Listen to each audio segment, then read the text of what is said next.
Lebanon में Israel के हमले जारी हैं। शनिवार को इजराइल ने साउथ लेबनान की एक रिहायशी इमारत पर हमला कर दिया। इजराइल ने यह हमला ऐसे वक्त किया है जब पाकिस्तान की राजधानी इस्लामाबाद में अमेरिका और ईरान के बीच शांति वार्ता हो रही है। अमेरिका और ईरान की बातचीत में लेबनान भी बड़ा मुद्दा है। ईरान का दावा है कि 2 हफ्ते का जो सीजफायर हुआ है उसमें लेबनान शामिल था। हालांकि इजराइल के प्रधानमंत्री बेंजामिन नेतन्याहू और अमेरिकी राष्ट्रपति डोनाल्ड ट्रंप का कहना है कि 2 हफ्तों के सीजफायर में लेबनान शामिल नहीं था।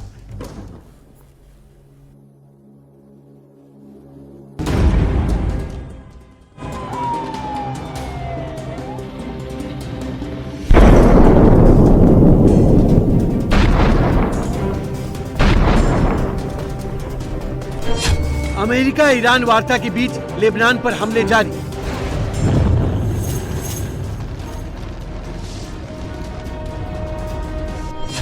दक्षिणी लेबनान में इजराइल का ग्राउंड ऑपरेशन। 24 घंटे में हिजबुल्लाह के 200 ठिकानों पर हमला।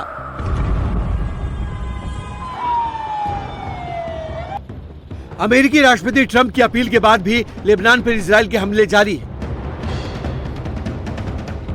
इजरायली सेना ने पिछले 24 घंटों में लेबनान में हिजबुल्लाह के 200 से ज्यादा ठिकानों पर धुआंधार हमला किया है।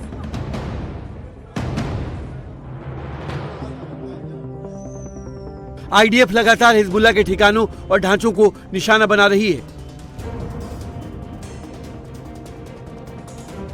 शनिवार को इजराइल ने साउथ लेबनान की एक रिहायशी इमारत पर हमला किया।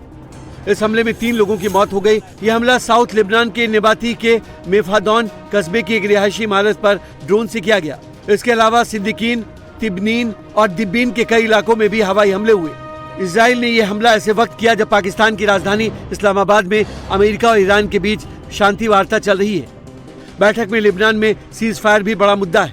बताया जा रहा है कि इस्लामाबाद वार्ता में लेबनान को लेकर ईरान के कड़े रुख को देखते हुए ट्रंप ने नेतन्याहू को फोन किया था, जिसमें लेबनान पर हमले न करने या कम करने को लेकर बात हुई थी। जिसके बाद ये खबर आई थी कि अब लेबनान पर हमले करने से पहले इजरायली सेना नेतन्याहू से स्पेशल परमिशन लेगी। लेकिन पिछले 24 घंटे में जिस तरह से लेबनान में हिजबुल्लाह के ठिकानों पर हमले हुए हैं, उसे लगता नहीं है कि ट्रंप की हिदायत का कोई असर हुआ है। इजराइल में इन हमलों का जवाब हिजबुल्लाह भी दे रहा है। शनिवार को इजराइल के हमले का जवाब हिजबुल्लाह की तरफ से दिया गया। हिजबुल्लाह ने नॉर्थ इजराइल के मिशमार हाकारमेल मिलिट्री बेस पर रॉकेट दागे। ये हाइफा शहर से महज 10 किलोमीटर की दूरी पर है। इस बीच इजराइल के पीएम बेंजामिन नेतन्याहू ने कहा कि ईरान के खिलाफ उनका सैन्य अभियान अभी खत्म नहीं हुआ है और इजराइल को अभी बहुत कुछ करना बाकी है। इजराइल का दावा है कि ईरान के पास अब कोई यूरेनियम संवर्धन केंद्र नहीं बचा है। इस बीच इजराइल और हिजबुल्लाह के बीच जारी युद्ध में इजरायली हमलों से मरने वालों की संख्या बढ़कर 2020 हो गई है। इनमें 248 महिलाएं, 165 बच्चे और 85 स्वास्थ्यकर्मी शामिल हैं। इसके अलावा 6436 लोग घायल हुए हैं। लेबनान स्वास्थ्य मंत्रालय के मुताबिक पिछले 24 घंटों में करीब 100 लोगों की मौत हुई है। लेबनान पर जारी हमलों के बाद लेबनान के प्रधानमंत्री नवाज सलाम ने अपना अमेरिका दौरा रद्द कर दिया है। वो अगले हफ्ते वाशिंगटन जाने वाले थे, जहां उनकी मुलाकात अमेरिका के विदेश मंत्री मार्को रूबियो से होनी थी। नवाब सलाम ने कहा कि लेबनान के मौजूदा हालात को देखते हुए उनका देश में रहना जरूरी है। उनकी जिम्मेदारी है कि वो देश की सुरक्षा और एकता को बनाए रखें। अमेरिकी राष्ट्रपति ट्रंप की अपील के बाद भी इजराइल लेबनान में हिजबुल्लाह के ठिकानों पर हमला कर रहा है। इजराइल के इस कदम से साफ है कि नेतन्याहू इस बार हिजबुल्लाह के खिलाफ निर्णायक लड़ाई लड़ रहे हैं और वो इस मामले में ट्रंप को भी नहीं सुन रहे हैं।